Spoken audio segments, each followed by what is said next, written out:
lifestyle choices in preventing and treating diseases is what we emphasize on. I've seen the results, and we are like very excited when we talk to patients and telling them that this is real, this is not mumbo jumbo, it actually works. Number of patients that we have treated when we've actually reversed a condition which we thought, "Are ye to ye Bhagwan ne diya, genes ki wajah se wo, it's not going to change," but it has changed. So our next speaker is Dr. Ajoy Prabhu.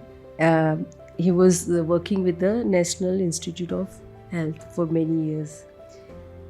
He's going to speak on lifestyle medicine, the need of the hour, right? That's what we need to know right now. So I'm going to talk to you about lifestyle medicine. Just like cardiology, diabetology, endocrinology, this is the latest branch of medicine. And here is the story of two mice. Okay, the story goes that the old institution that I used to work for, NIH, in 1966, they got a particular type of mouse. Okay, and this mouse was not a normal mouse. It was a special mouse. This mouse was genetically programmed to die in 12 weeks. And they also, when they got the mouse, and this is what typically happens, NIH gives the mice and they say, okay, here is some initial amount of food for the mouse. Okay, they got some casein, they got the milk solids, casein, and they were giving them, and they were dying. And once they ran out of that casein, because they were having multiple generations here, in Hyderabad, this experiment is happening. They ran out of the casein. They said, okay, casein is not there, let's just give it some grains. So they started giving them some grains, and 12 weeks later, the mouse is still alive. It was genetically programmed to die, and it's still alive. And at that point in time, because of the fact that Dr. Madhavan and Dr. Gopalan were not really working on this aspect of it, they were working on a completely separate aspect. They just dropped this idea. Years and years, decades later, Dr. Collin brought up this idea and went back and talked to these gentlemen saying, hey, what exactly happened in this experiment that you kind of ignored? And he picked up on the idea that, it may be because of the fact that you stopped giving them casein that it's living longer. It's living more than 12 weeks and whatever their normal age is. Okay, that was story number one. I want to give you another idea. Case of the Ugandan judge. So one of my heroes in medicine is this gentleman called Dr. Burkitt. 1953, he was working in a hospital in Uganda, and one of these guys, one of his fellows, another British guy, comes running to him and says, guess what happened? Today, we had the first case of heart attack, ischemic heart attack in Uganda, and they had some gentleman had a clog in his artery. Okay, so they said, oh my God, 1953, imagine, till then they did not see heart attacks. Okay, or very, very, very rarely did they see heart attacks. Can you imagine a hospital today not seeing heart attacks? 1953, they had barely had seen heart attacks. Okay, and the person that had the heart attack turned out to be a retired lawyer who lived most of his life in London. So he used to eat all the meat and eggs and the steak and eggs and their kind of lifestyle. He brought that lifestyle back to Uganda, and that's what he was living on.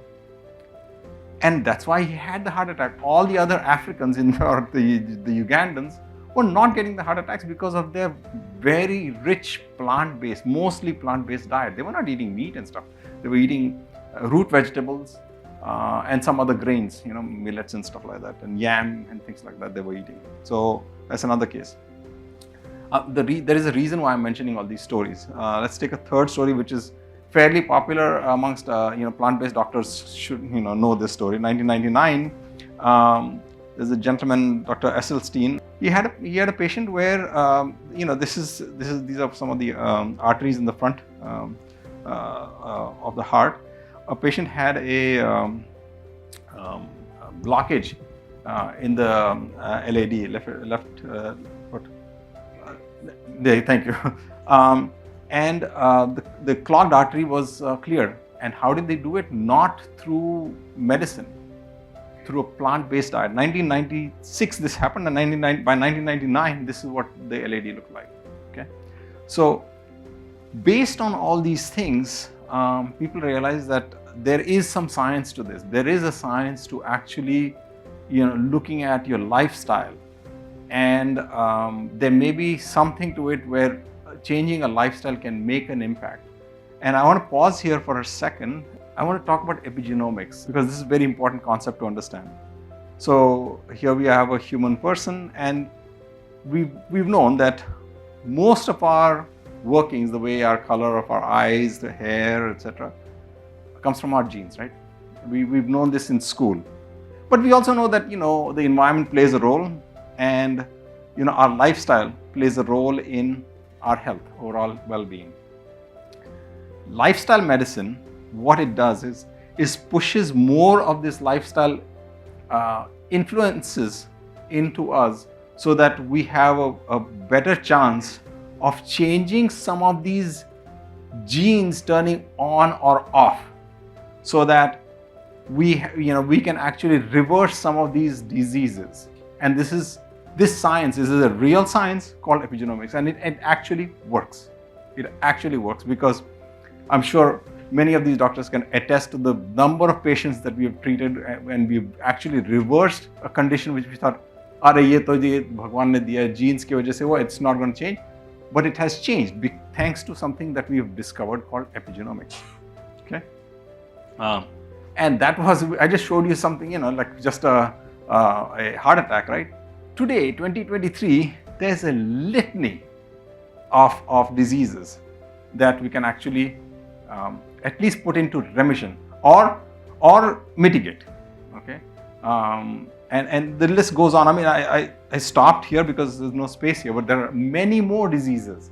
So 2026, lifestyle medicine, and it's basically lifestyle choices in preventing and treating diseases is what we emphasize on.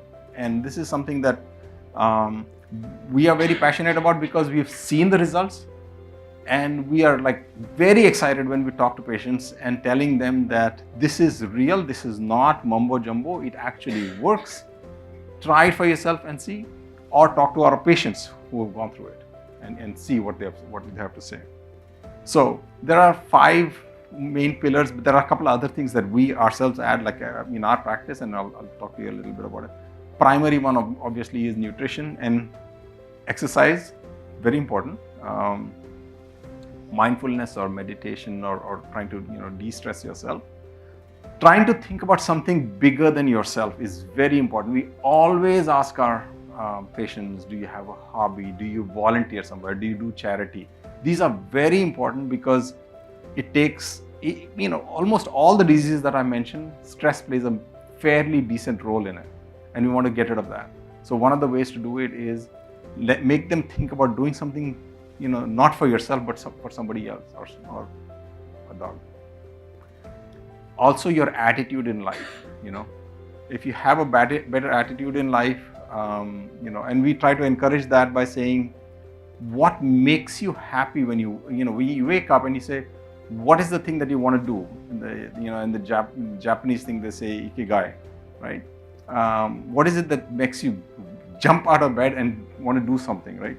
And once the patient realizes that, they actually become more happy about it. They look forward to doing whatever the heck they wanted to do for that day or for their lifetime. This is something that's not really in that. So when I learned lifestyle medicine, when I did the coursework, this was not really emphasized at all. We talked a little bit about it just in passing, but we really did not talk about lifestyle medicine. And I purposely left all the meaty stuff and all in here because a lot of times we get patients that are absolutely not willing to give up their meat and eggs or fish or whatever. So we start by talking to them about fasting and kind of like gear them towards a change in their lifestyle. Once they start seeing the benefit of the change in lifestyle, they say, okay, how can I make it better? So that then we kind of like push some of the more plant-based ideas onto them. So fasting is something that we add to our regimen. And I just wanted to give you guys an exemplary case. This patient came to us during COVID, 2021. He's located here in Mumbai. Today he's 77 years of age. He came to us with, he had had a triple bypass surgery, he had hypertension, he had type 2 diabetes, prostatitis, Parkinson's. And in talking, this was all online, we never met him in person because of COVID. We discovered that he also had some amount of depression. And he was on 7 medications. In 2.5 months, literally 2.5 months, if I can get this thing working, thank you. Jenny had to, my wife had to write a note to him saying, stop your diabetes medication, because whatever we told him, he said, I will do it. So it was like the interesting part was that when we were doing online sessions with him, his wife would always peek in and say, nay, he's not going to do it. He likes his fish, he's Konkani. So am I. I mean, fish is like our big thing, but his wife would say, no, he's not going to give up fish. And so almost as a challenge to his wife saying, no, he's not going to give up fish, he said, I'll do it. So he skipped all the fish, he skipped all the curd rice, and he went like bang on with the whole food plant-based, and we would say 3, 4, we need to take pictures, 3 katoris of leafy greens we should see in your thali. And he would diligently send us pictures and so on and so forth. I think the reason why I said exemplary is because he really truly was like, he's our star patient. That's why I just wanted to mention our star patient, not one of the patients that just kind of like did it and, got a little better, but he was absolutely amazing. And he's 77 years old. So if a 77-year-old guy can do it, any one of us can do it. So, of course, Jenny also mentioned that he can send our advice to his cardiologist also. And I think he was less depressed. I think we had told him right from the get-go that Parkinson's is something that we'll not be able to address. And that did turn out to be true. We followed up after 6-8 months with him. And Parkinson's is still there, but everything else is gone, completely gone, remissed. Okay. So I just wanted to, mention this guy and end my talk. But without, this is one of my favorite cartoons. This is what a typical these days doctors do, which is mopping the floor. Anyway, the tap is on, and we don't go and turn the tap off. The doctors don't go and turn the tap off. We don't look at the actual cause of the disease. We just keep mopping the floor. So I'm hoping that this movement towards lifestyle medicine and whole food plant-based diet really takes off, and we actually see smiling patients all over. I mean, that's my biggest hope. So that's all I have.